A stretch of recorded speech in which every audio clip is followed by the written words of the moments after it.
The first order of business is roll call. Can you please come to roll call?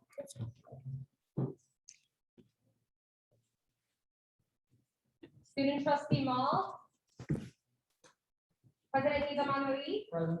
Vice President Kasowski. Present. Chief of Staff Donner. Present. Speaker of the House Taylor. Present. Treasurer Hack. Present. Graphic Designer Ma. Present. Web Administrator Selvaraj. Web Administrator Selvaraj. Chairperson Guerrero. Present. Chairperson Taquineo. Here. Chairperson Almendras. Present. President or Chairperson Fernandez. Present. Chairperson Celestino. Present. Representative Chwanek. Present. Representative Beltran. Present. Representative Caesar. Present. Representative Cruz. Present. Representative Peratru. Present. Representative Leyva. Present.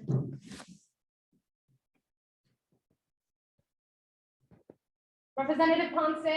Present. Representative Patel. Present. Representative Sharma. Present. Representative Baghdad. Present. Representative Robacher. Present. Representative Bizlowska. Representative Bizlowska. Okay. Representative Bassett. Present.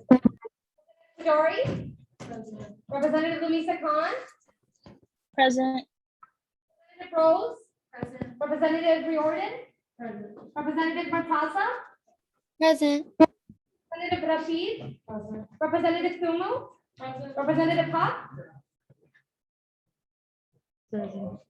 She's here? Okay. Representative B. Present. Representative Slaughter. Present. Representative Joe. Present. Representative Berenshoff. Here. Representative Nguyen. Here. Representative Basta. Present. Representative Mehta. Present. Representative Ali. Present. Representative Lynn. Present. Representative Carbanda. Present. Representative Khan. Representative Sarah Khan.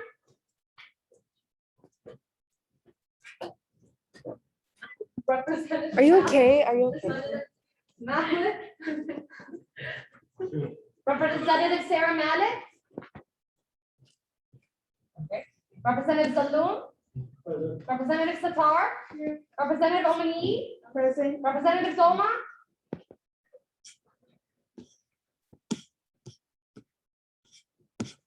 Representative El Adwan. Representative Corral. Present. Thank you. The next order of business is reading and approval of the minutes. Please take this time to look over them.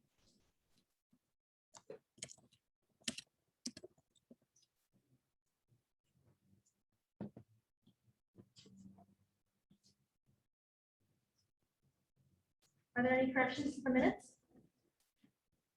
If not, then the minutes will stand as approved. The next order of business is reading and approval of the agenda. Please take the time to read the agenda.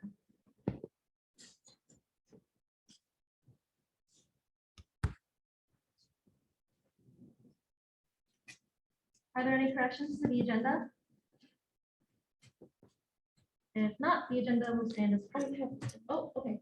Sorry, I motion to add resolution 2021 F10602, and I'll be sending that to everyone in a minute. Okay, there has been a motion to add resolution 2021 F10602. F10602 to the agenda. Is there a second? All right, all those in favor, please say aye. All that opposed, please say nay. Does anyone abstain? All right, the ayes have it. The motion has passed. Are there any more corrections to the agenda? If not, the agenda will stand as approved. All right, the next order of business is public comment, and we have no comment. Nor do we have guest speakers. So the next order of business is old business. First, we have resolution 2021 F9804, which we will vote on tonight. Can we please have this resolution presented? Mohammed? Sure. Can everyone hear me? Sorry, that's All right. Hello, everybody. This is the resolution that I presented primarily for the first time last week. It's resolution 2021 F9804. It's for the pre-dental social event funding. They're asking. I won't read the whole thing over again, but we're primarily. Oh, should I probably use the mic? Okay.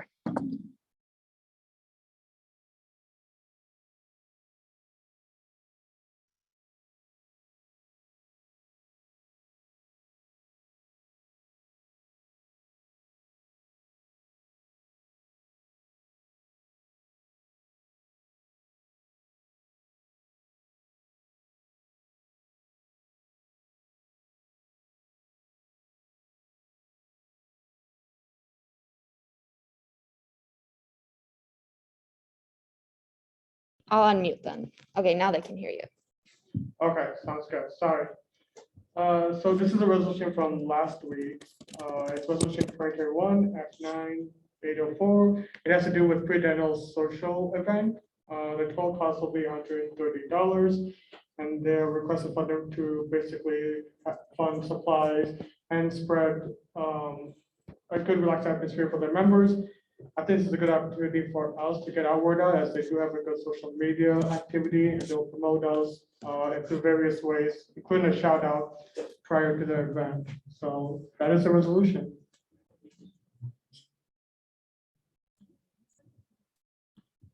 Are there any questions or comments regarding this resolution? Okay, not we will vote on this today. All those in favor of adopting resolution 2021 F9804, please say aye. Yay. Does anyone abstain? All right, the resolution has passed. The next order of business is new business. First, we have resolution 2021 F10401. Patty, can you please read this for us? Yeah, can you guys hear me right now? Okay. Sorry, wait one sec. Okay, so this is for the USG graduation stoles and cords. So whereas the undergraduate student government wishes to honor its graduating seniors and provide them with a lasting item of memory in recognition of the members' dedication to the organization, and whereas the undergraduate student government wants graduating members to represent this great organization as they cross the stage, let it be resolved that USG will purchase a total of 18 custom graduation stoles indicative of each member's role in USG, as well as 18 graduation cords in USG's colorway, for a total of $445.50 with free shipping, or $490.50 with 3-day shipping. Let it be further resolved that USG will allocate $490.50 for the purchasing of these graduation items in case expedited shipping is required in order to receive the items on time for fall semester graduates. All right, I will open the floor for questions now. Are there any questions or comments? If there are no further comments, we will be. Kayla has one. Hi, yeah. Wait, so can you scroll down to show the picture? Oh yeah, so this will be what the cord looks like. This isn't the stole. This was just an example one. So I was just showing you that it will be like this shape. And so on one side, it will have the USG logo. And then on the other side, it will say like president or vice president or whatever role you were, representative, anything. And then you'll have this cord. These are the colors. So yeah. Okay. I have I just kind of want to get everyone else's input on this. Well, first I have a question. Are the USG colors technically red, white, and blue, or just red and blue? USG/UIC colors. Oh, that's a good question. Yes.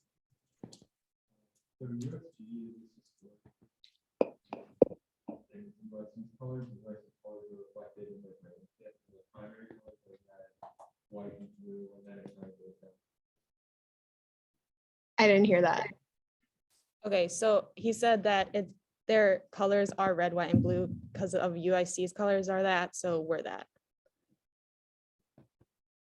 Okay, I just wanted to make sure because I know like when ordering cap and gown, there are there's like stuff for people who served in the Army and stuff that has to do with like US Army what's it called? Starts with R, ROTC, stuff like that. And those colors are red, white, and blue, and it looks exactly like that cord. And so, yeah, so my only concern is that I don't want to be confused with that. And also it's just like super patriotic. So that's my only comment. And if anyone else like has kind of just concerns around that for seniors that are graduating or anything. Yeah. Then I could just definitely make it just red and blue. That works. They have a ton of different color options. Thanks for letting me know. I didn't know that. Sounds good. Sounds good. Thank you. Are there any more questions? I have a question. Sorry if I can jump in real quick. Is the blue necessary? Because I know that our robes are already blue. So would it be like, if people aren't opposed, would it be okay if we just did like solid red? All red cords, you're saying? Yeah, sorry. Yeah, it's up to you guys. I'll do whatever you want. The price won't change whatever colors we do. So this can definitely be whatever colors the seniors are feeling like they want. I know the robes are blue. That's why I didn't want to do the stole blue. So the stole will be white. So you can pick whatever color you want for the, yes, Kayla. Yeah, so because I do have my cap and gown already, so the red, our robes are blue. We have another one that's like for UIC and that's red. So if we had a cord, that will definitely blend in. That's all red. Blue will stand out a little because we do have to wear the red UIC and the blue robe, whatever else is like optional.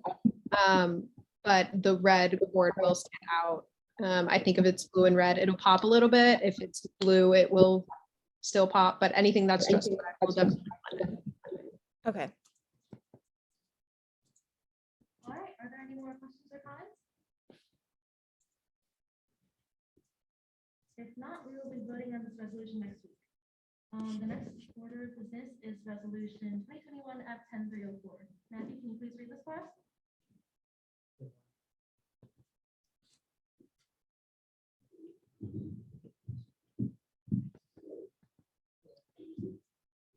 Sorry, this one came first. So this is the USG Career Week event snack purchase. Whereas the undergraduate student government seeks to ensure the success of all UIC students outside the classroom and beyond college. And whereas the Student Success Committee shall accomplish the referred goal by working with the UIC Career Development Departments. And whereas the Student Success Committee will be hosting a USG Career Week event during Career Week in collaboration with the LES Department of Internships and Career Development on Friday, November 19th from 10:30 a.m. to 12 p.m. Then let it be resolved that the undergraduate student government will purchase the following items, which is a snack variety pack. Let it be further resolved that undergraduate student government shall spend a total of $51.52. And before I move on to questions, basically this event is a cookie themed. Each department will have a cookie associated with them, and those cookies are listed in the image in the shopping cart. So it's Oreo Golden, Chips Ahoy, and Nutter Butter.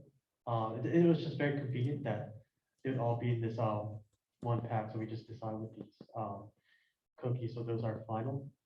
And departments that will be in this event is the LES Career Department, Career Services, Student Leadership and Civic Engagement, and Undergraduate Research.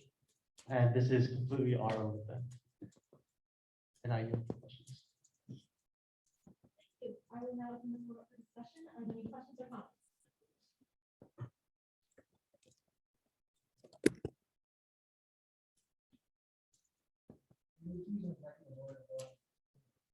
The president has moved to make this resolution an executive order, so we vote on it today. All those in favor of adopting resolution 10-304?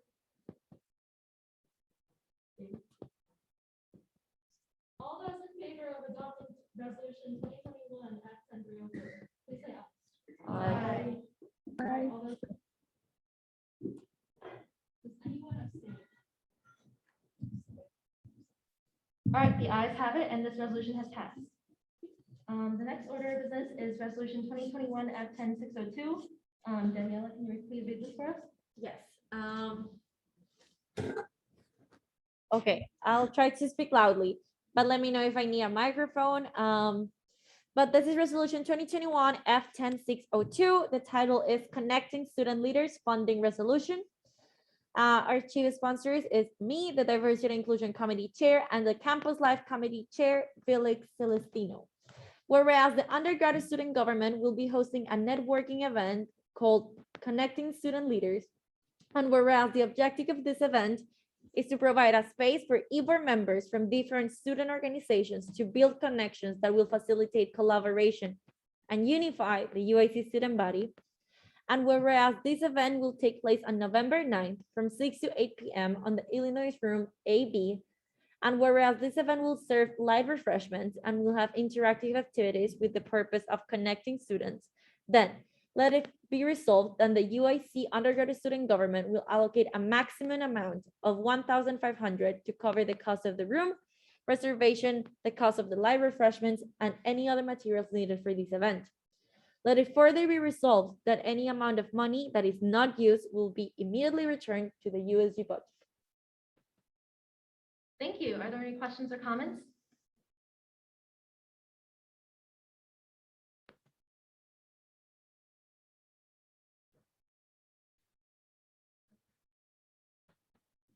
I move to use an executive order to vote on this tonight. All right, the president has moved to make this resolution in executive order, so we vote on it today again. All those in favor of adopting resolution 2021 F10602, please say aye. All that opposed? Anyone abstain? All right, the ayes have it. This resolution has passed. The next order of business we have is items for discussion. And our item for discussion today is machine learning for USG students policymaking. Sanyam, do you want to share your screen?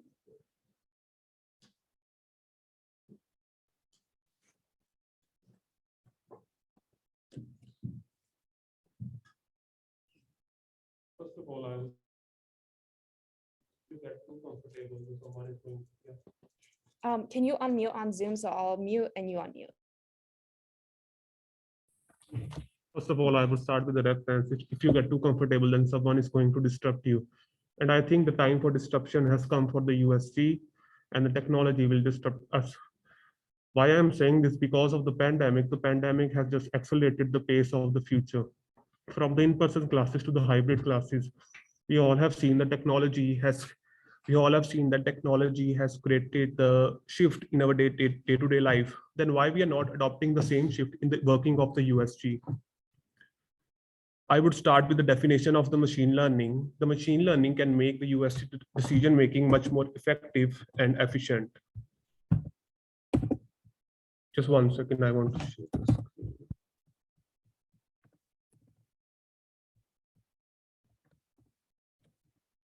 Machine learning can make the decision of the USG much more effective and efficient. Just like I'm just emphasizing the word on the efficient, and it can increase the efficiency just because of the scope it has from the self-driving cars to the Instagram feed. Just look at your Instagram feed, like how it works. It works on the basic algorithm that if you like something, the Instagram will show you the same content each and every day. So if we can deploy the same algorithm in the USG based on the concern and the priorities of the USC students, we can formulate the better initiatives for the students. Just think that we can deploy something and it can tell us how much it would require to fund the students, how much impact it can do on the students. All this would be done with the help of the aggression analysis, matplotlib 3D graphing technique in the Python language, and then in the Python language. Just think how much effect can it have on the students. And at the last, I would like to say, we have a member of around 30 to 40 members at the USG. Just think if we have infinite number of brains who can indirectly participate in the USG meetings and guide us through the initiative, how much impact it's gonna have. And I'm also working with using the same algorithm with the Professor Kate Floros, on the fake news detector along with the PSSU. Thank you. If you have any questions, just let me know. Yeah.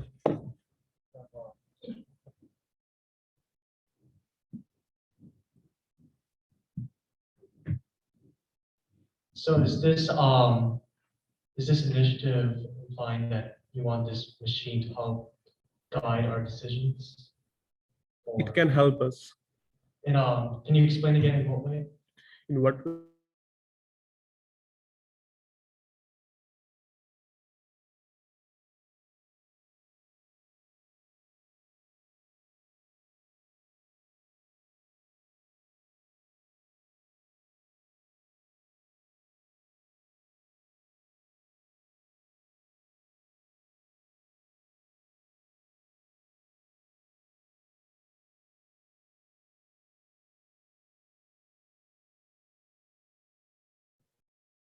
I believe in my limited knowledge of machine learning. Mhm.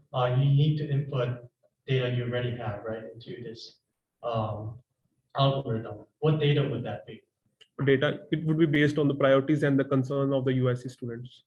Maybe we need a sample size of around 500 students, and we can convert that into the Excel database, run into the Python and test that. And we have a student body of around 25,000 students. Mhm. And as we mentioned, I think it was last week when we had a meeting with the dean of libraries. Or so I think actually that was last Friday. Basically, they want data, right? Data for the students.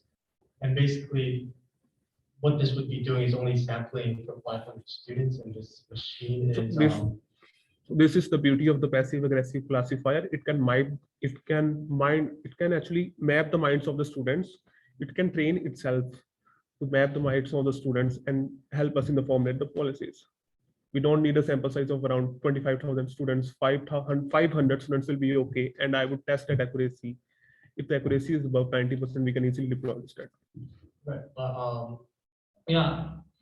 I feel like a little opposed to this just because the reason why we're student government is to have representatives. That's the beauty of student government, is having us students who are voted in by other students to make decisions. Mhm. And we're basically, I feel like, making shortcuts by having this machine help guide our decisions. And that's the only concern I have with that. Okay, I would like to say most of the Ivy League colleges are working on this same kind of policies. Are we waiting for some Ivy League to deploy this technology at their student government, and then we can grab the opportunity later, or we want to grab it now? I think it can assist us. It cannot show us the way. It cannot lead the way. It can assist us in the process, and it would make the decision more effective and efficient.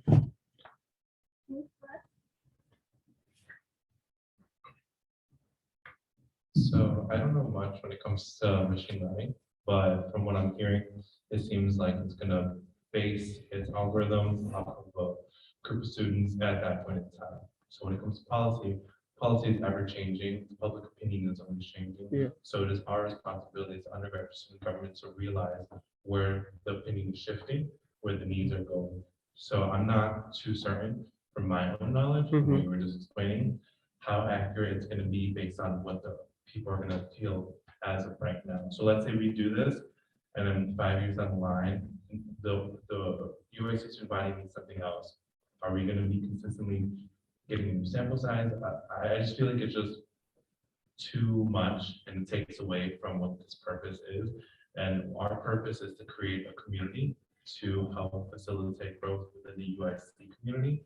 And I understand how this algorithm can help, but at the same time, it'll hurt our public outreach. And that's the whole goal of this, is to meet with different organizations, hear them one-on-one, not hear from a computer, because that isn't doing any good to anyone. I of course, like, really understand trying to speed up the process, but speed up the process, we're not listening to voices as we should. So personally, I would not be in favor of that. I feel like our position, our role is to go out there, reach out to the students who aren't going to be there all the time, the commuter students. So that's just my opinion.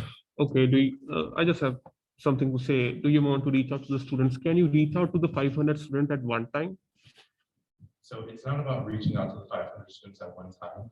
It's about reaching out to different organizations that are in need or that need attention at that moment. So reaching out to the 500 students, yes, you're hearing out a big group of students, but at the same time, they aren't going to be involved in every single organization that UIC has.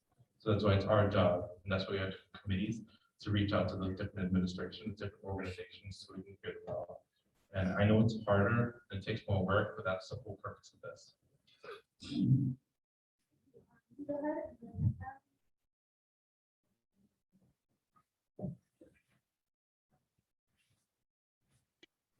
Okay. So the question that I wanted to ask is like kind of based off of, I forgot your name. Yeah, Felix. Okay. So what Felix said.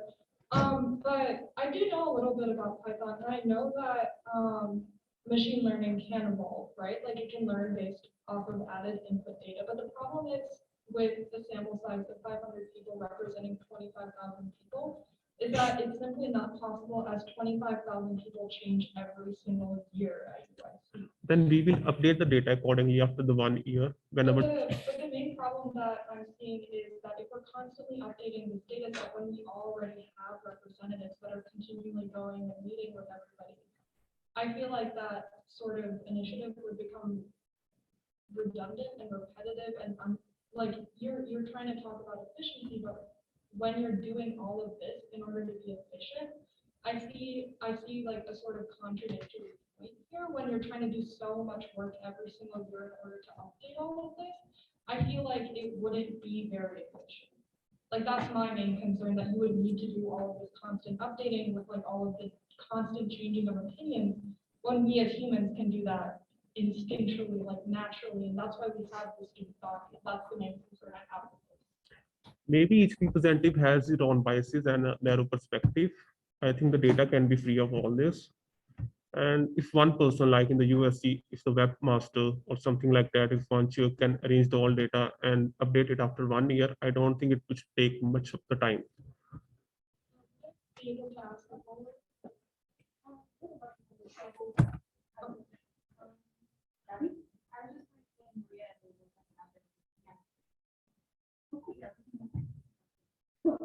Maria, go ahead.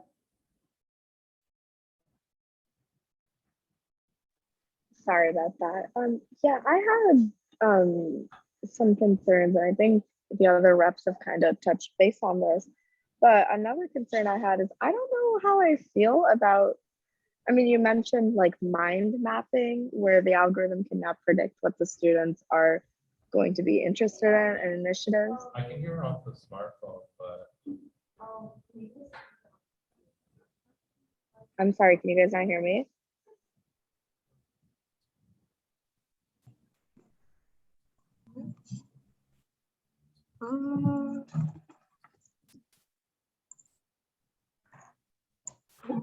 Is she talking?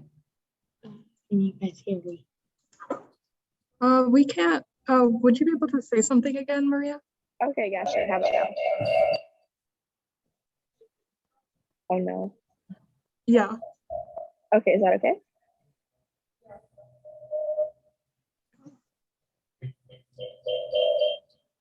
mute your mic.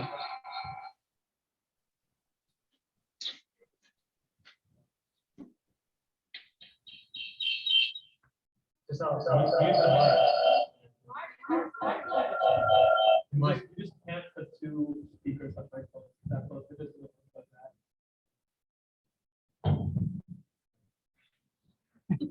Sorry, I don't know how to talk.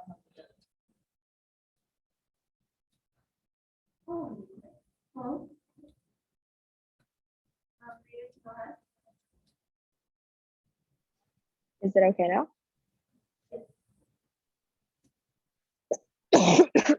I was gonna say, you used the term mind mapping earlier, and I don't know how I feel about collecting data from students. I mean, that I feel like there's some breach of invasion of privacy there. I feel like we'd have to be asking for consent and stuff. And I don't know how I feel about storing it. I don't know like the safety and stuff. I feel like with everything that's going on, I feel like that's a huge liability in some way, shape, or form. I think another thing is I don't understand like the logistics of this algorithm and who's like taking care, watching over it. Because at one point we're all going to be gone, and USG, like this cabinet will be replaced by other members. Like, are we teaching them how the algorithm works? How is it passed on? Is there like a new committee that's formed to like watch over this new AI? I don't know. I feel like it's a lot of work, and just like the other members have mentioned, I don't think it's conducive to us as the student government. I don't think I just don't think it would work, and I don't think it's beneficial.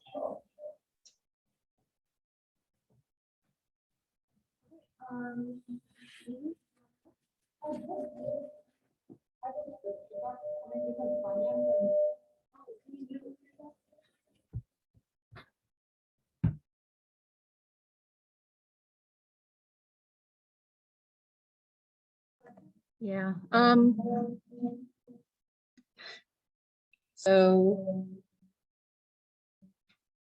So I guess kind of going along with a lot of what others are saying, I think using this kind of technology is like rather fascinating, and I think it's very impressive, and it would be cool to have something like this on campus, but I don't know if it would like fit well with being something that we need here, because I think it just kind of dehumanizes the whole process of like what we're doing here.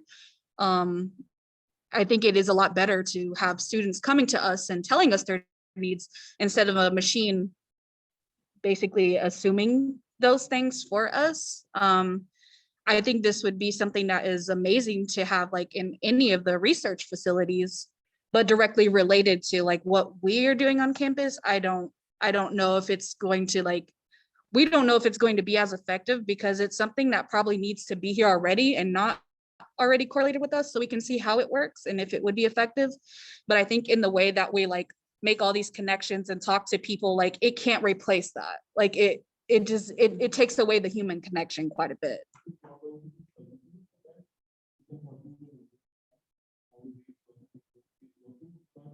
I just want to say it can help us in taking the better decisions. It is not a substitute for the daily working.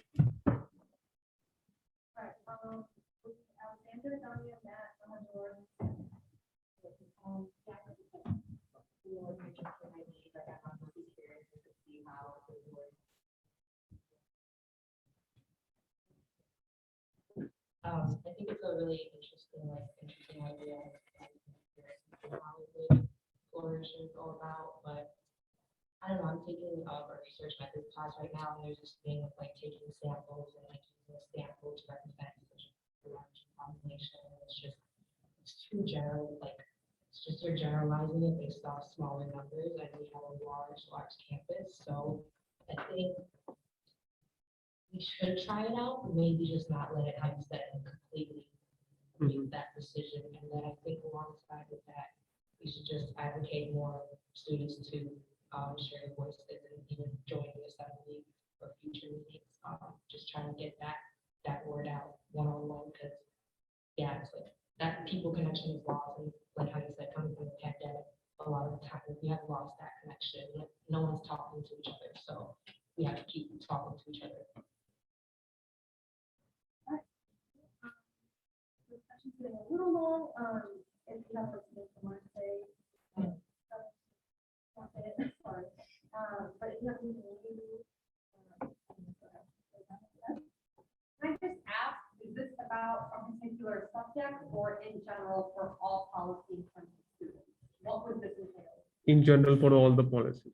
Okay, so I do agree with what most people are saying. I do want to bring in something that isn't really utilizing USG, and that is public comment.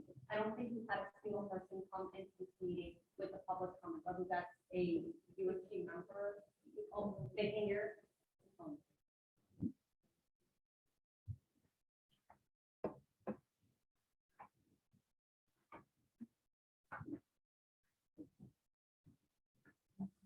Is this better? Can they hear?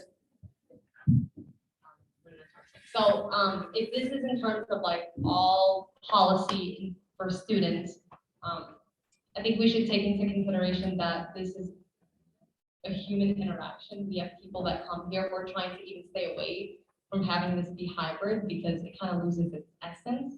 Another thing too is that we've yet to have a single person come in here and say a public comment. We haven't even tried to promote that, and that was one of my goals before this entire semester started, was trying to get more people to come in and publicly state something that's happening around campus, whether they're a USG member or there's somebody from classrooms or other clubs, so that they can state concerns, you know, how they think the state of affairs are going. So it's nice that this is trying to be quantified to help us with this process. But I think the most efficient way we can do this is through face-to-face, having them saying it directly to us, because then it's not reduced to just the number or just a brief answer, but instead the full thing. It's more holistic that way, but that's just my. Okay, I just want to say, yeah, we can just deploy it and test it. Like, it is not costing any bucks. I'm not asking for any dollars or kind of funding for this. We can just deploy it and test it. If it doesn't work, we can scrap this. Okay.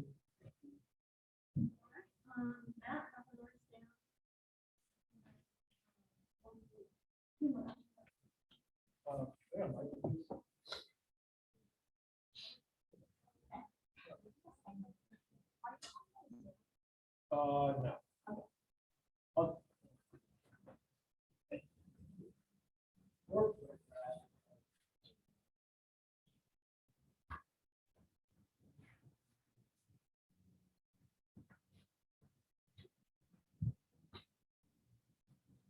Hello, hello, hello. Okay.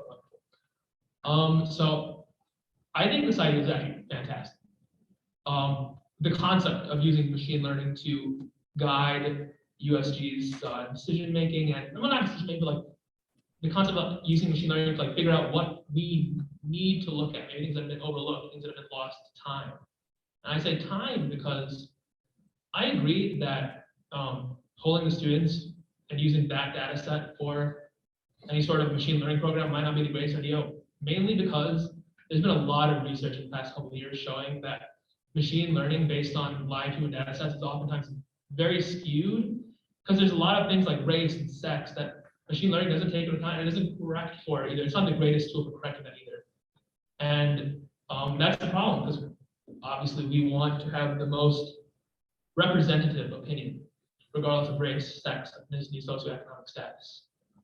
So an idea to think about that we can all think about is, instead of pulling live students to figure out what we should do in live time, what if we consider a resource full of data that, well, can't really speak for itself? And that resource would be USG's past resolution. If you look in the USG box, we have resolutions and student surveys all the way back from 2014, 14, 15, 15, 16, 16, 17. And oftentimes, over years, initiatives that were started by USG that a lot of people liked are just forgotten about. And I mean, that's mainly because we're half of us here are new. Does any, like, how many people here know members from last year's USG? Let's raise hands. I'd wager almost half, if not. There you go. And so there's something you can look at the box yourself. If we could somehow go through these resolutions and kind of create a qualitative data set of like USG was targeting X, Y, and Z and kind of map out where things fell off, I'm sure we could develop a machine learning tool that tells, hey, there was this huge focus on this one policy area that seems to have been dropped over the years. What if we looked at that? We can do that. And I hope that seems like a better compromise, because I understand that Hmm. we definitely don't want to be, it seems to me that for the most part, we don't want to be pulling live student data. We don't want to be infringing on people's privacy, but we do all want to help. And I think this is something that we should give a shot. Thank you. 4 more, Mahanur, Sam, Matthew, Daniela.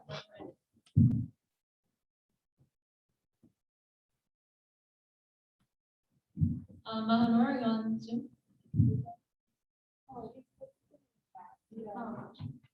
My audio isn't working, but I wanted to say that I'm not sure that a program trying to finish the things off in black or try and make it based on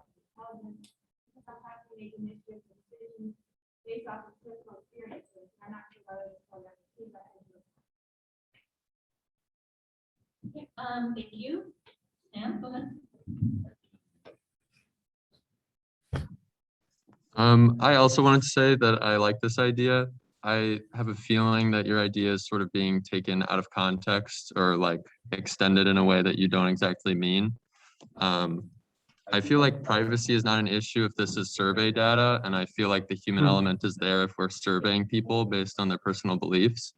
And also based on the amount of resolutions that we've had so far that are actually about the student body, as far as I'm aware, most of them, if not all of them, have not been based off of surveys or like any specific student opinion. And I think that it would be wrong for us to shoot down an idea about how to incorporate student opinion, especially one that you seem very passionate and knowledgeable about. So I don't think you are saying that we should base all of our decisions off of this, and I agree that we shouldn't because nobody is saying that. I think that it would be an interesting tool to have, and if anything, if it flops and is incredibly Yeah, we can skewed, scrap. then it was a passion project that we tried. So I just want to say that I'm in support of the idea. Yeah. Thank you, Sam. Matthew, go ahead.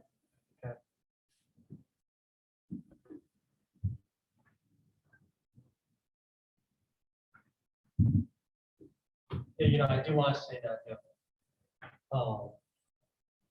this initiative, this project does, I believe, stem from, good intent. Which I respect, but again, I just want to reiterate the purpose of reaching out to students, to listen to their personal stories, which I think, maybe a machine may not be able to encapsulate fully. And, additionally, let's just say this, we do follow a decision from this machine. I feel like there's also a huge liability to this. Because then let's just say we make a bad decision that the student body's not happy with. And then we could say, oh no, this machine guided this decision for us. I think this caused a lot of outrage, despite, a sample, it being sampled from our student minds. And I just want to point out that. So the machine can just only guide us, like this is the decision, and we can discuss if we want to implement it or not. And I'm just kind of curious, how will this project be implemented? How early? Yeah, how will it be implemented? You say you don't want funds from student government, so like, how will this be created? In the next 2 months, it can be deployed based on the data we have. Yes, but by what organization or company? By what? By which company or group will be doing this? Through the USG. USG. So, yeah, who is developing it? I am. You are? Okay. Yeah. Thank you. Daniela, go ahead. Yes, very quickly regarding your initiative, I don't think I have enough knowledge or like information to make a decision right now. I think the conversation might have skewed a little bit. I definitely agree with some of that. I think we do not know if there is a violation of privacy or a lack of human touch without having more information on that. But I also want to say that those are very important concerns that we should definitely address. I just want to invite you to maybe present, I don't know how I would do because I'm not very familiar with the project, but maybe a presentation next week or a report where we can just like get more familiar with how would you want to implement this. And I think if it's something that's gonna help us get to know like what needs are there, then we should definitely try it. But I do think that in order for us to really decide that, there is more information that we should gather. Okay. And then as for USG, I think Dania touched a very important point, that is that we are not communicating with the students very well. And that is something that us as a body, we should definitely address, because public comment is a place for students to just come and talk to us. And as you can see, the ones attending this meeting is only us because we're the members. But we have chairs that are not used, but those chairs are supposed to be for students coming and telling us their problems, or just for them to knowing what are we doing. So I think maybe this is something that we do through social media or we do through campaigns. But as a group, we should definitely start thinking how to get our word out there and presenting ourselves as the representatives. Not like a cool org or anything, but like, please come to us and tell us your problems. But that's it. Okay, thank you. Those are the last of the questions. If you have any more, please email Tanya. And we will move on to the next order of business. The next order of business is ex officio reports. May we please have the report of the advisor? Thank you. Next, we have the report of the student trustee. Do we have a report from the student trustee?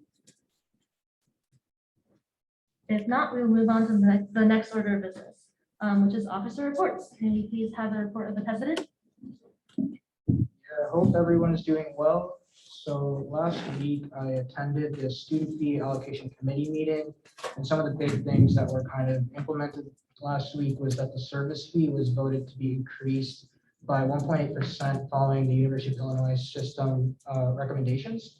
And then the UI Family Health Family Medicine funding has increased to its prior amount to 2.5 million.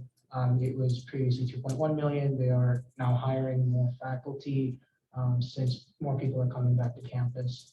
I also met with the Dean of Libraries, Ria Ballard-Brower, with Matthew, Felix, Mohammed, John, and Arthur.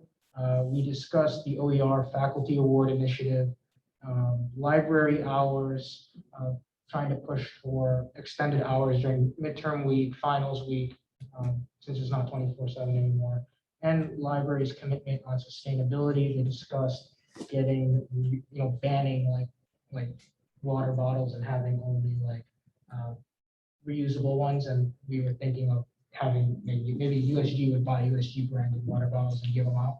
And then the USB charging locker that we purchased last year is actually there. So we were kind of in the dark on where that went, where that money went from last year. So I think it's on the 3rd floor. Matthew can correct me if I'm wrong in his report, but the student government paid charging locker, it should be in the library now.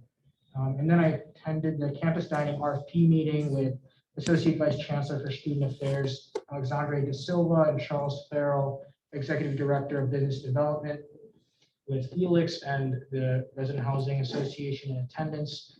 We've discussed a survey which will be pushed out to students to collect student responses on their opinions on dining services on campus, and this will be used for decisions on what kind of vendors we would prefer, how the dining hall would be changed. I know I pushed for having $5 flame spare Dragon dollars for each person that took the survey to incentivize students. So hopefully that kind of works for them. We did meet with the U of I at Urbana-Champaign Student Government President, Director of the Senate, and I believe the Speaker today with Matthew, John, and Arthur. And we hope to have at least bi-weekly or monthly meetings with the University of Illinois Urbana-Champaign and Springfield as an executive team to collaborate and better advocate for all of our students on the state level. And then I also met with the bookstore today to discuss some of Matthew's initiatives regarding course reserve. She's very receptive on us sending the bookstore funds to implement our student-focused buyback program to expand the course reserve system at the library. And so hopefully that pans out. And then I do have an upcoming meeting this week on Friday with the Chancellor Emeritus and Vice Chancellor Rex Tolliver. And so I will be pitching all of our initiatives and gain feedback. That is the end of my report. I yield for questions. Are there any questions? If not, the report of the president will be filed. Next, we have the report of the vice president. Cool. Perfect. All right, bit of a long report, so I'll try to get through this really quickly. So first off, quote of the week. Quote, don't feel qualified? Nobody does. You can only be qualified to do that which you have already accomplished or trained for. Anything new is accomplished by unqualified people, by James Blair. So if you're working on an initiative, if you feel like if you're not qualified to do something, just know that to do new things, for great things to happen, usually somebody new has to do them, so. But onto the report. So I'm working with Tahira from the Political Science Union, the Political Science Department, Director of Student Leadership and Civic Engagement, Director Joyce, and many more, soon to bring a UIC political forum between students and the next potential Secretary of State candidates. In fact, see if I could set up a forum for next semester during April too. So it would be a forum for students to ask the candidates who are running for Secretary of State in November. The students can learn more about the Secretary of State position, and those candidates can receive student feedback too, if possible. So I'm coordinating with Danya, Darian, and Matt, and setting up the Q&A event between students and campus police. And as Anji said, we had a meeting with the Dean of Libraries, Ray Ballarard. Many things he mentioned, we discussed, but I think Anji forgot to say that, that we will be working on creating a survey with the library to know student feedback with library hours, textbook affordability, and so forth. We're still forming the questions. We're still going to be coordinating with the library in creating those questions, and then we'll be helping distribute it too. With this data, we'll use it to better support a lot of our initiatives as we talk with future administrators and provost. So I'll be helping Matthew, Anju, and John with that. So I'm working to collaborate or working to continue contacting mental health organizations. I should share with the body that I recently learned from LAF that they're working on an initiative called the Resilience Project. It's sort of similar to like my website idea, but it's something I plan on investigating, and essentially it serves to inform the student body. And FYI, this was implemented at Florida State University. It serves to inform the student body of mental health resources and de-stressing techniques. And it's a workshop, sort of like the sexual assault training workshop that we're all required to take. It takes 25 to 45 minutes, according to the links I provided below. And the bullet points, I'll just say the first one: an online evidence-informed universal public health style prevention program designed to strengthen student emotional and academic coping skills.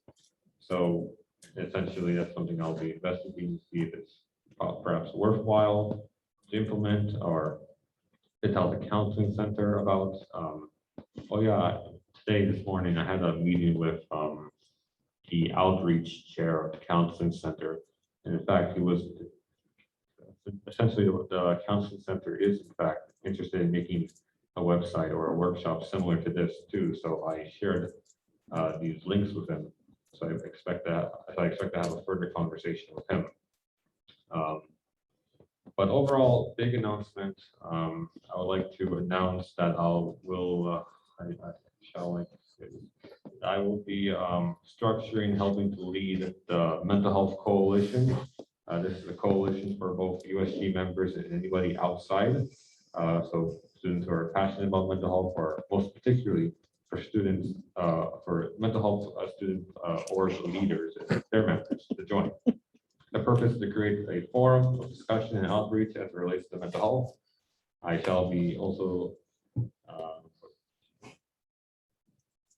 now shall be helping to lead it along with our mission here at USG, and I'll be structuring its leadership and agenda internally. The Mental Health Coalition is looking to recruit more members who are either mental health student organization leaders or representatives here at USG. The qualifications to join this group is one, to be able to demonstrate leadership skills, and two, to be passionate about serving students' needs as it relates to mental health.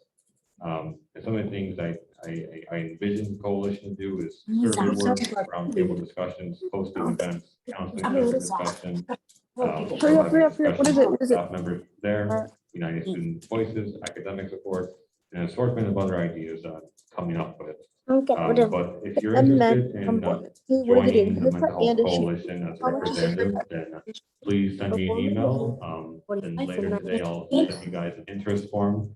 Just a couple of questions listing like why are you guys interested in joining? Are you connected with any sort of mental health orgs on campus, and perhaps some initiatives that you are interested in doing? And if you don't have an initiative, that's okay. We're looking for students overall that are passionate about having discussions between each other and with the student body at UIC. And later, probably most likely next semester, I'll also soon present to the body a diagram outlining how I believe the Mental Health Coalition could be integrated underneath USG as a forum or an advisory council to USG in the near future. And last thing I did was attend the Student Success Committee meeting last week. So besides that, I open the floor to questions. How's the It was good until you asked me.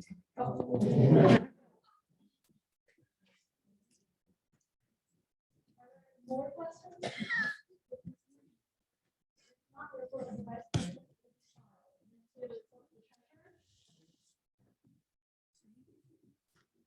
Thank you. Can everyone hear me? Yeah. Zoom, everybody good? All right, great. So this week, my report will be split into two parts. The first part will be what happened this past week, and then the second part will be a budget breakdown, so everybody knows what our current status is.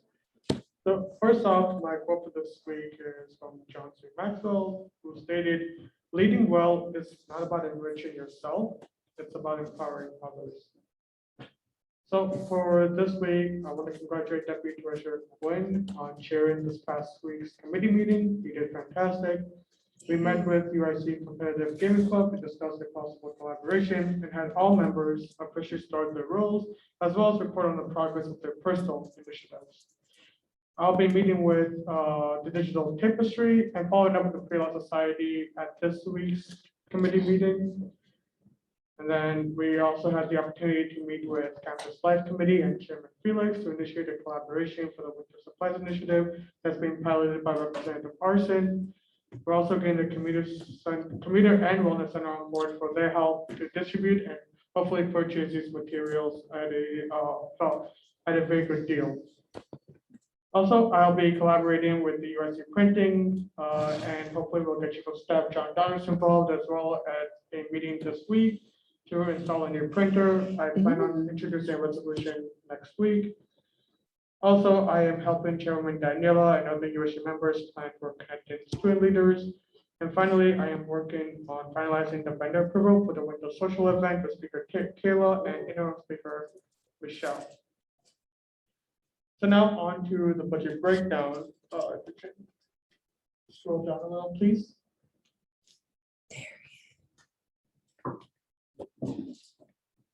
Thank you. Okay, so the total budget that we started off with in USG this year was $114,175.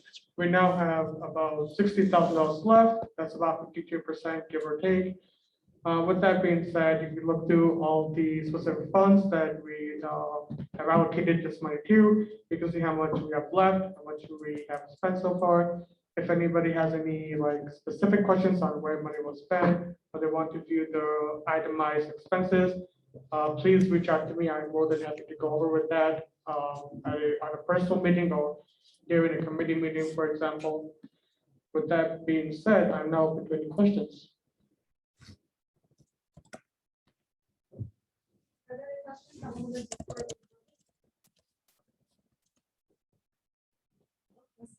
I have a question. So considering the discretionary fund, we've spent a lot of it. Is there still enough to buy the regular amount of merch for the members that we normally have? Or do I only have within those limits? So what we can do is have a talk about this as the final figure comes up. And if we feel like there is something missing or more needs to be added, then we have the ability to switch funds over from other allocated areas. So the way we use discretionary fund, the core fund, house fund, is so that we have general criteria in which money can be allocated, but the structure is not rigid. It is loose enough for us to switch things over and to make sure that things are funded properly. So for example, if we feel like the discretionary fund needs more money and the director's fund isn't being used as much, we can transfer money over. That's completely an option. and we can work with that as we get closer to near the end. Any other questions? Kayla raised her hand. Hey, yeah, so, just that, hear this kind of. Why? Okay, you're good. Okay.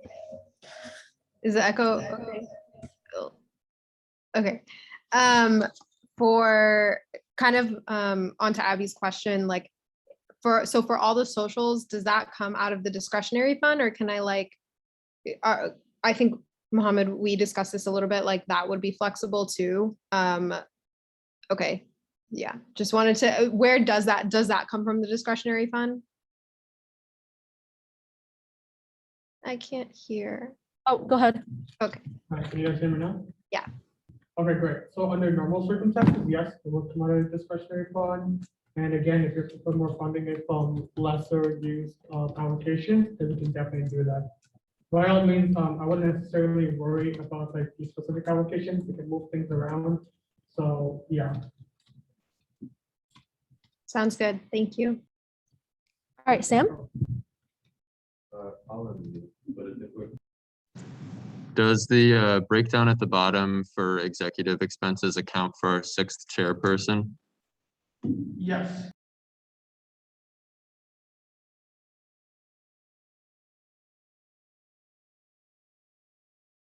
It gets divided by semester. I only ask because it says 5 instead of 6 on the breakdown. Yeah, so you multiply 200 by 5 to get a total amount of all the chairs. But we have 6 chairs. The treasurer. Oh, that includes you. I understand. Great. Thank you. Also for the whole year, it's not by semester. So you have to divide these stipends by 2 to get what we pay out per semester. Any more questions? Quinn? So for the sustainability fund, it says any and all unspent money can be sent to this fund at any time. I'm just curious, what exactly is this sustainability fund? Sure. So this is the fund that we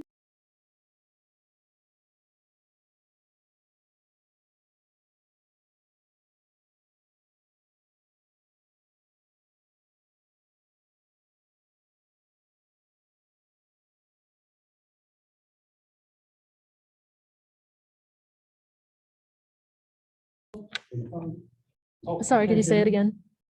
Oh, sorry. So just to repeat myself, I got it. yeah, can you guys hear me on Zoom? Yeah. Okay, great. Sorry. So the sustainability fund is a fund that we put any and all unused money at the end of the year, if there is any.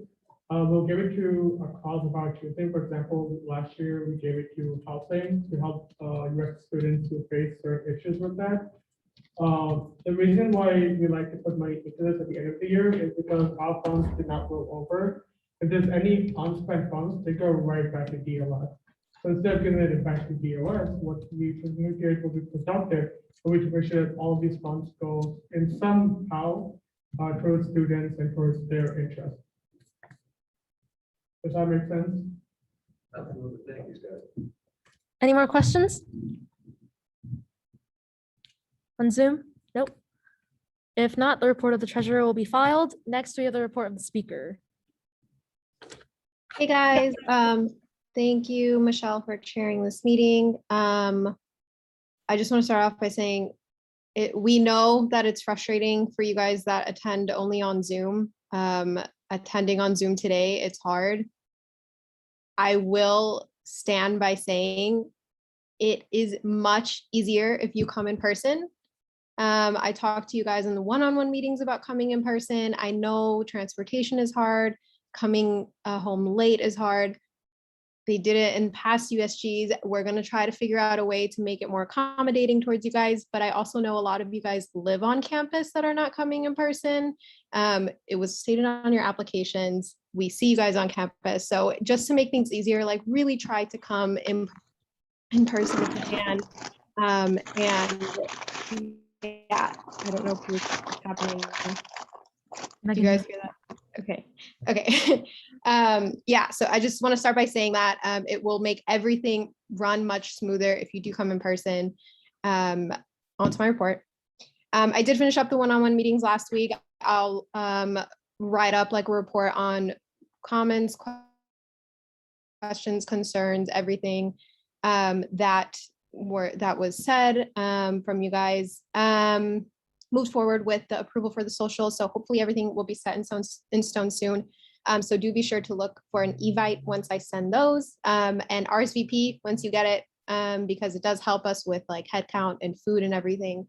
And we will start collections for the volunteer event. They should be up on social media soon. And so I'll like send an email to you guys also to maybe send to your professors or other student orgs so that you can send that to them and they can hopefully, you know, participate in the donation and everything. And then if you guys are part of any student orgs that want to take part in the contest, we definitely encourage you to spread the word and take part, of course. And then, yeah, the social is at 5 p.m. In the inner circle. So if it's not too cold, I heard it's super cold in Chicago today. So if it's not that cold, we will be having it on the inner circle. If not, or on the patio. If not, it will just be in the inner circle. It'll be chill, no agenda, don't need to prepare anything. We'll probably do like a game or something. And Matt, if you're gonna organize something, we'll of course do that. So yeah, that's all. I'll open the floor for questions, if there are any. Yeah, are there any questions? Okay, if not, then the report of the speaker will be filed. Next, we have the report of the Chief of Staff. All right, hi everyone. So for the first two things, I just put that on there because they were last Monday and they weren't on my last report, but I didn't talk about them verbally in my last report. It just wasn't on it physically. So that was the meeting with Rex Tolliver and the meeting with Chief Booker that we had last Monday. And then so for the rest of the week, I've been coordinating with the committee chairs about how their meetings are going and their initiatives. And only waiting on one guidebook currently. And we had an executive board meeting after the social, and that went pretty well. It was mostly just a check-in, and we will be planning our next one. And I attended the committee games, or the 90 games, as some people call it, which was the social. It went very well. I was glad to see everybody having a good time and bonding. And I also been working with Felix and Daniela on planning the organization mixer networking event sort of deal. We worked on writing the letter and actually set that out. And we've been planning the logistics and getting the invites rolling out. And we will continue doing that over the next week. And we met with the Dean of Libraries. And in that meeting, we discussed OER mainly. And one of the biggest takeaways I would say was strategizing about the best approach to take and obviously acknowledging the issues that we will have and the financial interests that many professors will have in not going in the direction of OER, and they emphasize the importance of making it a comprehensive approach and trying to find the areas of least resistance to implement OER, and then eventually kind of working our way through those avenues to the point where then those that are more resistant will be more likely once we have a critical mass of professors who are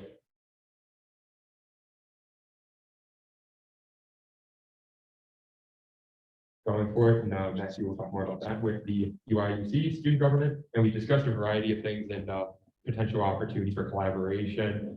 One of our biggest takeaways is we want to sort of legitimize in our governing documents this coalition so that UIUC and UIS can actually have a formalized connection with our campus that will live on throughout administrations. And so we hope to be working on that so that we can have a comprehensive approach similar to what some other state schools have.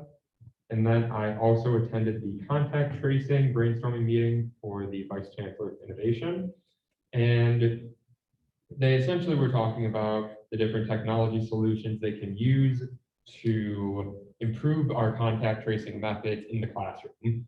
And some of the things that were discussed were using, I don't know if any of you guys have had to use apps like Top Hat in class where it marks your attendance based on, you know, your location. And so one of the biggest things that they're talking about was implementing through a similar app called Acadly, where once again, it marks your attendance. They were exploring the opportunity to use that as a way of using contact tracing. And so essentially, they, through that, if you mark yourself present, it would also detect who you were nearby on that day, so that if you test positive for COVID-19, then that information would be used to know who was close enough to you to potentially be infected, and they would know who to follow up with to let them know. Because currently it's based off of the professor's discretion. So essentially, if somebody tests positive for COVID-19, and let's say the professor has 12 people in their class, it's based off of if they remember who student X was sitting next to when they tested positive. And that's how they will typically rely on letting people know that they may have potentially been exposed. And if they can't identify the students who were potentially exposed, then they require the entire class to be followed up with and to potentially test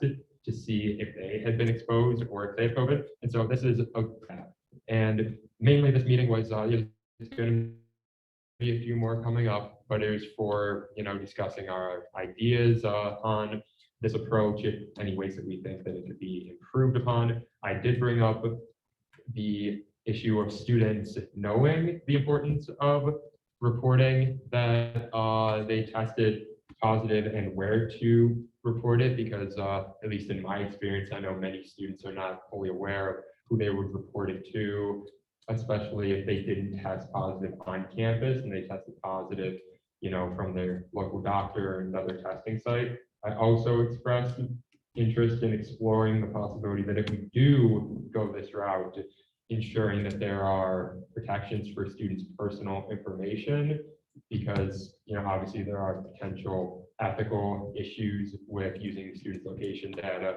and things like that, even if it is just within the classroom. And the head of technology did mention the fact that they aren't really sure whether or not that information can be used outside of attendance. And so if they move forward with it, they would be exploring that. And so for my time for questions, I'd like to kind of ask you guys what you think of that based on what I was able to provide you with. And I could also send later on more information on that in the group chat. So I have my time for questions. Are there any questions? Go ahead, Kenvi. So I just had a question about the COVID policy thing. Is it so that teachers don't have to email the whole class and they can just view who was around that person that tested positive? So that they can more easily pinpoint, because currently when they email the entire class, it's a big issue of people actually following up and testing themselves, because the majority of our population on campus is vaccinated. And when you're vaccinated, most of the time you have very mild symptoms. And so most students can have COVID and be exposed and not even know, and they just walk around, potentially spreading it because they don't get tested and they assume that they do not have COVID. And so it would be much easier to point to, let's say, 5 students and say, okay, we know that you were definitely exposed, but we don't know that you have COVID tested. And that tends to have a better result than emailing a class of anywhere from 30 to 60 students and saying, any of you could have potentially been exposed, please get tested. Thank you. Saba? Hi, so I had a quick question about just courses and professors having the ability to decide whether or not to tell their students. Because I know that with some of my classes, and I know other classes as well, it's in person, there's maybe 50 or 60 people in the class, and the professor will just tell everyone oh, someone tested positive or something. So then what's the policy regarding that? Because I know there's maybe not a seating requirement. So what's the current policy when it comes to those situations? So can you clarify your question a bit? Are you asking whether or not professors can say who has COVID, or if they have control over where the student sits? Sorry, just a little confused. Yeah, so is there a requirement for a seating plan? just to like for contact tracing as of now? Yeah, that was one of the ideas that was discussed, was potentially having all classrooms have a assigned seating so that you could easily know who they were seated by. And that was something that is being currently entertained, though, as I mentioned, they are very much leaning towards the more technology-based solution, but that was an idea that was proposed. Thank you. Are there any more questions? Oh, go ahead. Just like a comment about like professors requiring seating plans. I don't know like if it like you said like it was being entertained, but in my classes that are in person, all of like my professors have like not requested, but like have had us like sit in the same seats and like record like where we're sitting in our classroom. So like I don't know like if that's being done in like all in-person classes, but it's being done in at least like mine. Okay, it's good to know. I can pass that along in the next meeting. It was generally seen as, like I said, they're leaning more towards technology solutions, but if they did implement it, it would be something more firm and policy-based. So instead of saying like, oh, you just keep sitting where you are sitting, there would be like a chart that the professor would have, and it would have like seat 1, 2, 3, 4, 5, and then it would have, you know, like Andrew Arthur, blah, blah, blah, like sitting in those seats. All right, Lilu, then Michael. All right, I know as an art student that many of my classes definitely don't come without, I mean, they don't have any assigned seating because you don't know where, like, depending on what class you're doing, you don't know what workbench you're going to be on or what machines you're going to use or what part of the room you're like constructing your pieces together.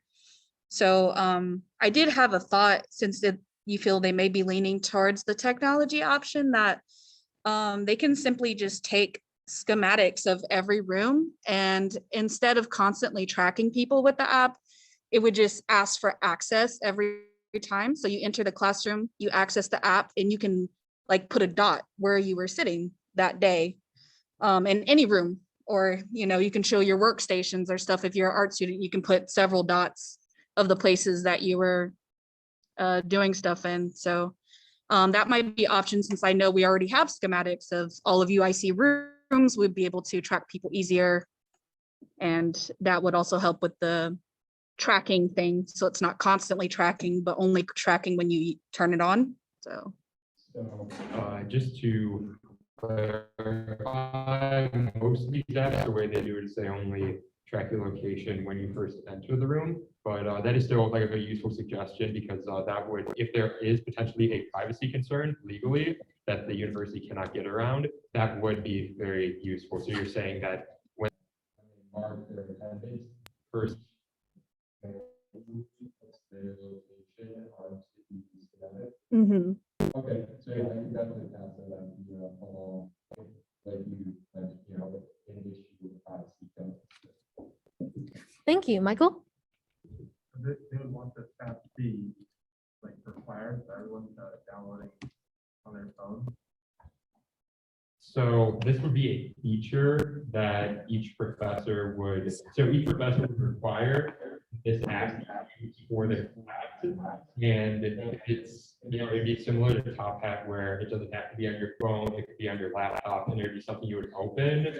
But like I said, they're still developing the program, but based off of what we know right now, it would be you log in during class, and then when you mark your attendance, it marks your location at that moment at the beginning of class, and you say, you know, you click yes, I am in attendance, and then that's it. Yeah, go ahead. Do you have the numbers on how many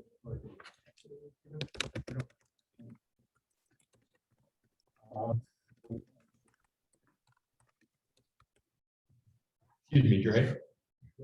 Do you potentially have, before I answer this, do you have any potential context or answer to Michael's question on if we have the numbers of people who are being tested right now actively?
So to add to some of the context of that and partially your question, Michael, regarding, so other than, as Joey mentioned, the students who just regularly tested due to not being vaccinated, we could potentially find that out. I'm not sure if they would be able to tell us that, because that almost seems like a workaround of just, asking who isn't vaccinated, but they might be able to have, those numbers as an aggregate. But in terms of people who are potentially exposed, they did mention in the meeting that students are very resistant typically if they are vaccinated to get tested if they are only potentially exposed. Students typically only really seem to want to get tested if they have symptoms or if they see, or if it's like surefire that they definitely were exposed. But that was generally the need for this meeting, was because contact tracing is being so difficult right now.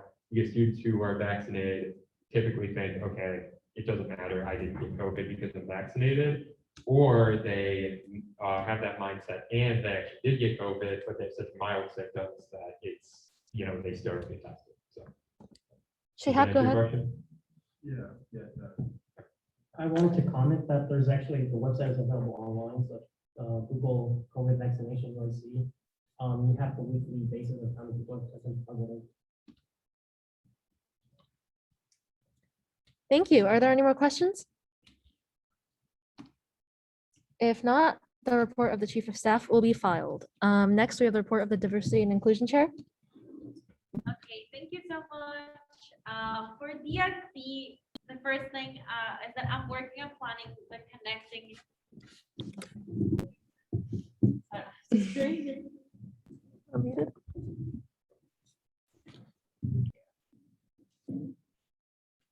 Okay, thank you.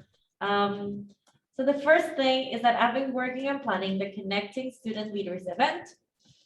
The idea of the event is to create a space for EBOR members to connect and learn from each other. The event will be happening on November 9th from 6 to 8 p.m. Thank you to our Campus Life Committee Chair for leading the plan.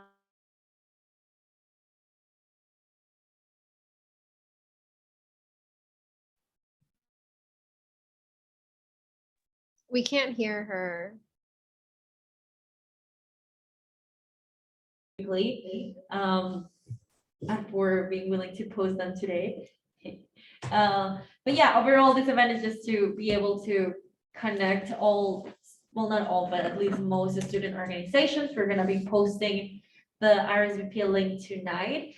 So if you are part of any student organization, let your e-board know that we're having this event, so more e-boards can connect. You can see that on our social media.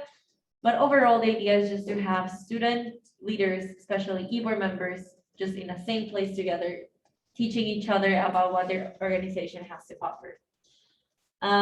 Apart from that, I attended the Campus Life Committee meeting to discuss concerns around the quad renovation with the students representing the Latino Cultural Center, the Heritage Garden, and the Students for Justice in Palestine. And then I attended the Halloween social / Tanya's games. And yeah, shout out to Danya for planning such a fun event. I was really happy to see my committee members there. Thank you, my committee members, for attending. It was great. We didn't win, but we had a great time. And then I also hosted my committee meeting. This week we were able to have all of the committee together at the same time. That was great to just see everyone together. We created a to-do list for all of us to be able to just know how's the progress on each initiative. For my members, make sure that you remember to just check the to-do list and update it as you progress with your initiatives. And then each committee member is leading their own initiative, and I wanted to share it. This is just like their main initiative. Some of them have more than these, but this is just what they're at the moment focusing on. So Tayo is planning a mental health roundtable focused on communities of color. Noor is exploring the computer rental program at UIC. Manasvi is considering the library name to change the library name because Richard J. Daly was not a nice person, who actually is responsible for most of the segregation here in Chicago. So we're exploring how to change that. Sarah is working with student organizations to create an educational event focused on the justice in Palestine. And then Saba is planning an event for community organizations to come to campus, similar to Involvement Fair, but with just nonprofit organizations. This will create just volunteering opportunities for students and will also connect them to their community here in Chicago. Lilo is working on sharing information with students about support groups that are available on campus, as well as exploring the hygiene on campus residences. And then Hannah is advocating for more inclusive DV bikes and focusing on having bikes that are not only for able bodies, but for people with different disabilities. So to my committee, thank you for all your hard work. And then finally, my application for deputy chair has closed. Thank you to all the members that applied. I cannot appreciate you all more. And then our deputy chair for the Diversity and Inclusion Committee chair is Manasvi. Yay! So hey, I'll be emailing you, but thank you everyone who applied, and that concludes my report. Thank you. Are there any questions? If not, the report of the diversity and inclusion chair will be filed. Next, we have the report of the legislative affairs chair.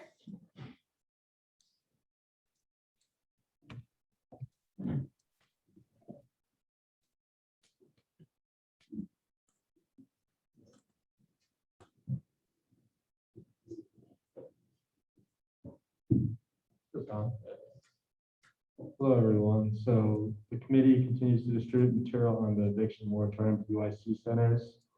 So far, we've reached out to Community Resource Center, UIC Wellness Center, AARCC, DRC, AACC, GSRC, three of which are receptive and to distributing information to their students. So we hope to find more centers to be able to distribute this information before the eviction moratorium is off in Chicago. I'm finishing up the letter on the day after election, national election to accompany resolution. If you have a testimonial about any anxiety or work you have to do the day of the election that makes it hard to do schoolwork or study for tests or quizzes the next day, feel free to email me. That's sort of the thing that we're waiting on for the letter. Pennsylvania is meeting with DRC. She'll provide updates to the committee, which will be in my next report. The committee is beginning a new initiative on asking professors to record the lectures during class. This was brought up specifically for STEM classes. There was a question of whether that would be restricting professors in more social science courses that are talking about things they might not be comfortable being recorded about, but we're continuing to work on that. The committee reviewed the campus transportation device rules. I have two committees, one on Thursday. The Thursday one agreed that it ensures the safety of students. The Friday one sort of thought that non-electric devices should be allowed to just skateboard. So maybe we can talk about that after my report. And then the committee read over hybrid learning options petitions. I'm not sure if anyone has any input on the transportation device policy. All right, thank you. Are there any questions? Yes, go ahead. Just a curiosity, are skateboards like currently not allowed? They are not. Oh, okay. Yeah, so that was what the Friday committee was saying, like maybe we should allow skateboards to use. I was talking to Felix. He also thought maybe instituting like a time at some point people can use these devices, which is like maybe after 5 p.m. when there's less like student traffic being on campus. I thought that idea was interesting. So maybe looking at that. John? Any thought been given to designating certain portions of the campus, marking certain portions of the walkway?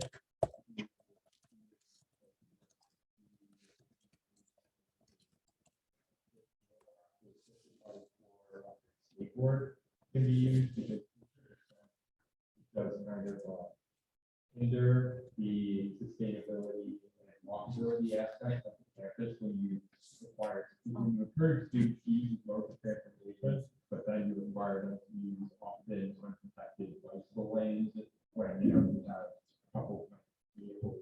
Riding right next to it. Yeah, Obviously, it is a balancing act, but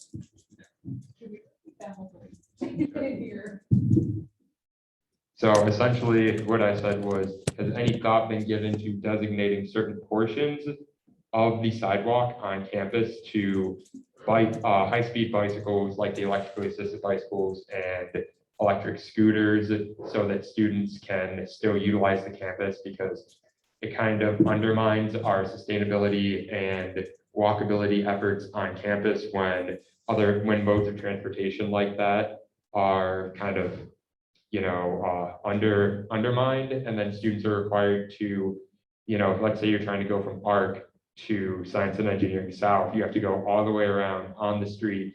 A portion of that has an unprotected bike lane where you're riding right next to cars, and if you get hit by a car using that lane because it's an unprotected lane, you versus the car's gonna win. And so I think that really undermines the campus's message of trying to encourage students to use methods to get onto campus other than cars. And so is there any thought to using that? Yeah, we definitely thought about if the sidewalks were wide enough to support both people walking and using these devices. I'm not sure about you guys, but during times of heavy traffic within campus, we thought that might be hard.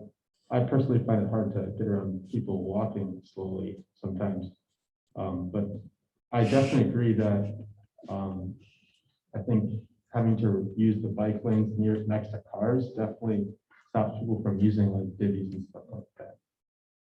I don't know if anyone else has thoughts though. I had a quick comment. So I know the people that were leading this initiative, I believe it's actually the sustainability department and then also the police department. So I would maybe reach out to them because I think their idea, I think USG was once presented this like a couple of years ago, but I really like the reasoning behind the policy to not allow e-scooters on campus is because it would distort people, like the sounds and the fast, like how fast they go. It would make actually like walking harder. And they also brought up the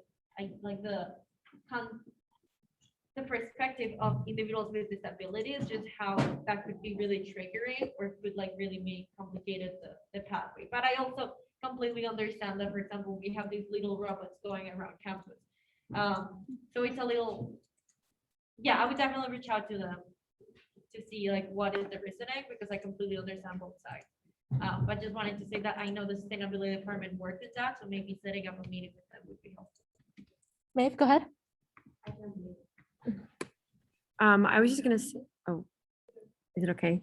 I don't know if there's been like recent issues that would cause this rule to be implemented recently, is what I think I'm gathering from this conversation, but I think it's worth considering how much construction there is on campus and how many different paths are cut off, meaning more people are congested onto less number of walkways, which may result in collisions, I guess, more often than what is usual. And I don't know, I mean, I'm on campus and there's definitely, it's like so annoying with how many pathways are cut off. And then people are all congested onto like one or two narrow pathways, like you said, in terms of the width. I think it's just something to consider if like collisions and congestions are an issue. All right, thank you. Any more questions? If not, the report of the Legislative Affairs Chair has been filed. Next, we have the report of the Student Success Committee Chair.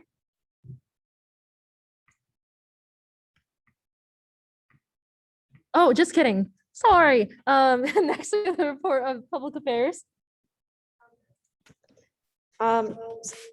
So currently I'm working on the custom souls order and figuring out the RFF with Muhammad as well.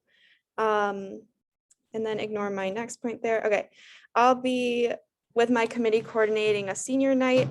We're not doing for athletics, we're thinking about doing for students in leadership that are graduating seniors, and an event for them. And we continue planning on supporting tailgating events before sport games. I know John said that there's one coming up for our first basketball game, so everybody show up for that. That will be super fun. I'm working on selecting what merch we're going to order from the Adidas site, as well as other sites. I've made a bunch of merch options from Custom Ink and Discount Mugs that my committee is going to go through and see which ones we like, and we'll send out a form to you guys, an interest form of what you guys are liking so far of what I've designed. And graphic designer Darian is being so awesome and making those little cookie things for Matthew's event. And as you've heard, he's been designing some other things. So yes, I yield my time for questions. Thank you. Are there any questions? If not, the report of the Public Affairs Chair will be filed. Next, we do have the report of the Student Success Committee Chair. Thank you. So I have here a river cuts through a rock not because of power, but its persistence. That's just something to think about in terms of our own initiatives here, student government. In terms of sustainability, I had a call with the sustainability director at Bard University. Basically, I had this call with them about doing some sort of educational event that can really bring different aspects of sustainability. Matthew, I'm so sorry. They can't hear you.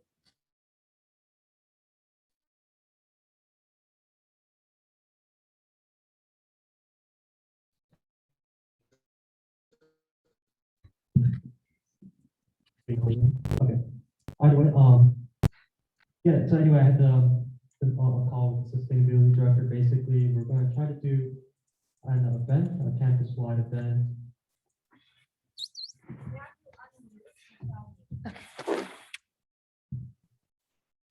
Okay, can you hear me now? All right. So basically, this event we're going to do is going to be on March 3rd, and it'll be like a multidisciplinary environmental sustainability event. But that's just an idea. And I'll bring this up to the sustainability department and see if they would like to help out with this event. Additionally, the event that's being done right now is coffee, cocoa, cookies, and career. It's going to be November 19th from 10:30 a.m. to 12 p.m. It's going to be in the Cardinal Room, and departments are going to join this event. Our career services, LES Department of Internships and Career Development, undergraduate research, and student leadership and civic engagement. And we might even add an option for the pre-professional clubs, student clubs to also be in this event.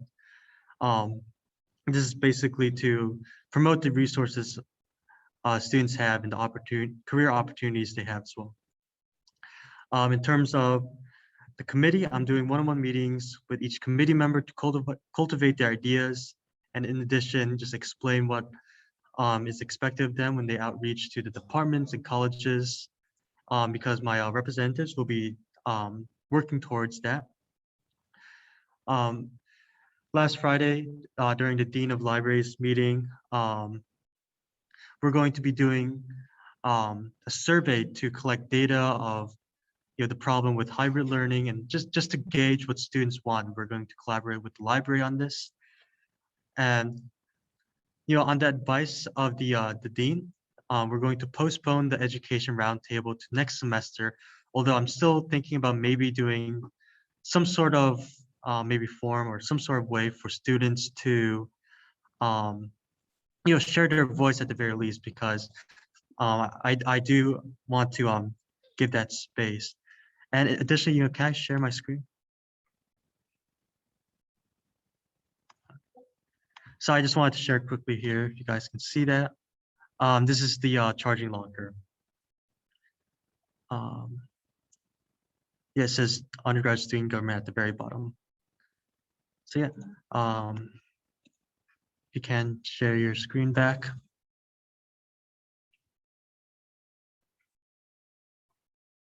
Great, thank you.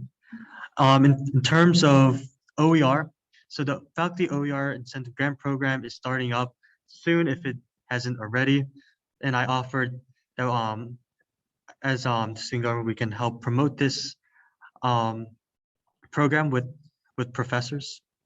One way to do this is via outreach that my committee members will be doing. Additionally, the USG Faculty OER Award is basically we're ready to meet with the faculty affairs. So we're gonna get that up and running, and hopefully at the very least by next week. And I contacted the student government at Texas A&M University about their program, and because this is the student government that implemented this program and to which we are inspired from. And I'll be having a call with their vice president to learn more about this program, how they do it at their university.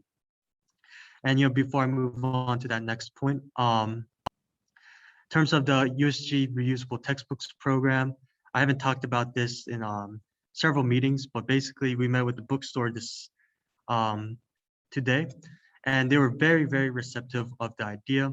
So we're going to do a follow-up meeting with the library and the bookstore to see, just to iron out the final details.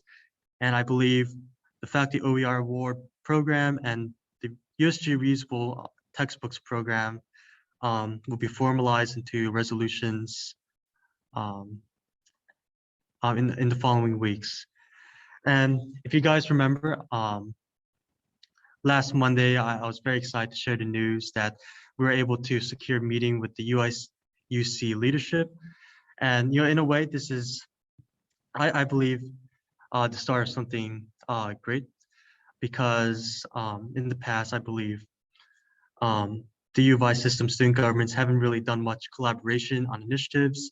And there's definitely room to collaborate on things like textbook affordability, sustainability, and mental health, because that pertains to all students across all campuses.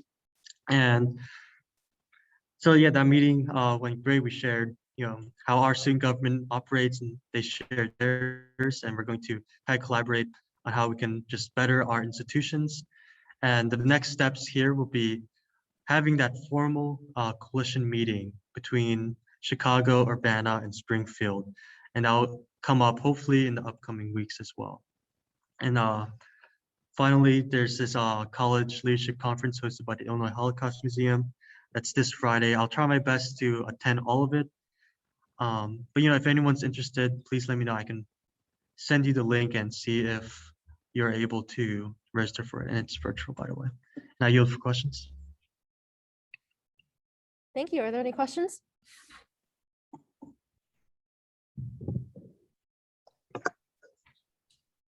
Do you want to mute? If not, do we? Go ahead. No, sorry. Oh, good. Okay. If not, the report of the student success chair will be filed. Next, we have the report of the campus life chair. Yeah, so I think Felix had to step away, unfortunately, so I'll just give his report in his place. Obviously, can everyone hear me? We can now, yeah. Okay. So anyways, if you have any questions, just email Felix. So he just wants to thank everyone for coming out to the social event Danya planned. CLC 1, so CLC champs. We also met with different orgs to discuss the quad redesign with Daniela during our committee meeting last Wednesday. Those individuals included the Heritage Garden, so we asked them to view the slides from the USG meeting so they can see what new points were made by the architects, because it was verbalized in our meeting that communication just isn't there yet. He also asked for a finalized draft of that letter that they were going to send to the chancellor, that he was also going to introduce to USG, so look out for that in the future. He also asked if some students could come and present the letter at a future USG meeting. He also met with Arsen, me, Mohammed during our meeting, so we all did, to help see where we could help out with the winter clothes initiative, and we shared some ideas on how to distribute and how to get in contact with some centers on campus that could help with distribution. He also met with Alex Da Silva, who's the Associate Vice Chancellor of Student Affairs, with Anshu and other staff and org members, and they talked about plans to tackle a big task of reimagining UIC dining services. Like Daniela mentioned, he helped plan the Connecting Student Leaders event, and he did some more logistical work this past week. And he also met with Valerie Hall, the Dean of Libraries, with Anshu, Arthur, Mohab, and Matthew. And he brought up how library hours should be back to 24 hours. Of course, that's not possible at this time because of staffing, but they did suggest maybe until 12 a.m. or 2 a.m. So that is a pretty good chunk of time, considering libraries currently close at 9 p.m. Monday through Thursday and 7 p.m. on Fridays. So yeah, if there's any questions, feel free to reach out to Felix, and that's the end of his report. Yes, please reach out to Felix if you have any questions, and the report of the Campus Life Chair will be filed. The next order of business is announcements. Are there any announcements? Go ahead. Just a really quick reminder, everyone, that the Mental Health Coalition is looking to recruit not only USG representatives, but especially any student who is part of a mental health organization. So if you are interested in joining, please send me an email, and then I can send you an interest form later. Thank you. Any more announcements? Go ahead, Tanya. So I brought this up a couple weeks back about the week-long event by the Minority Association for Pre-Med Students. It is a week-long event. It's not just them that's hosting it. They've invited other orgs like Pre-Law Society, Pre-Dental, Pre-Med, obviously. But I just wanted to invite you all because I know many of you are on pretty professional tracks, or even if you're not, it is something to try and, get yourself integrated into. A lot of these organizations are bringing a great panel of speakers. And I think it really pertains to even what we're doing here in USG. So I highly encourage you guys to take a look at the schedule that they're going to be posting. If you have any questions, just reach out to me. I'd be more than happy to give you all the details. Thank you. Go ahead. So it's Minority Association for Pre-Medical Students. It's called the week-long event is called Minorities in Academia Week. That's like a spotlight event. And they basically invited a bunch of organizations like SJP, Pre-Law Society, Pre-Dental. I can't remember. It's a long list of them, but it's a schedule set for every single day. It's by hour. So for my organization, for Pre-Law Society, it'll be Thursday of next week from 6 to 7 p.m. But everyone has their own set schedule. They're going to be marketing it, I think, towards the end of this week. And they do have what they're going to be talking about. So for Pre-Law Society, it's the topic of like disparities against minorities in the legal field, but everyone's going to be talking about what might be more pertinent to their org. Oh, absolutely. Yes. Yes. I'll put it in the email. All right. Thank you. Any more announcements? Oh, go ahead. As a reminder, if you are part of an e-board of a student organization or you are part of an organization, please join our event for connecting student leaders. Again, our idea is to have as many e-board members as we can together to work together. So let your organization know, or if you're part of an e-board, please come. Then the RSVP will close on Thursday. And we're going to be posting it tonight. So please make sure to keep an eye on USG tonight. Thank you. Any last announcements? If not, we will move on to the next order of business, which is adjournment. Is there a motion to adjourn the meeting? Thank you. Is there a second? Second. It has been moved- Thank you. It has been moved and seconded to adjourn this meeting. All those in favor, please say aye. Aye. Aye. Aye. All that opposed, please say nay.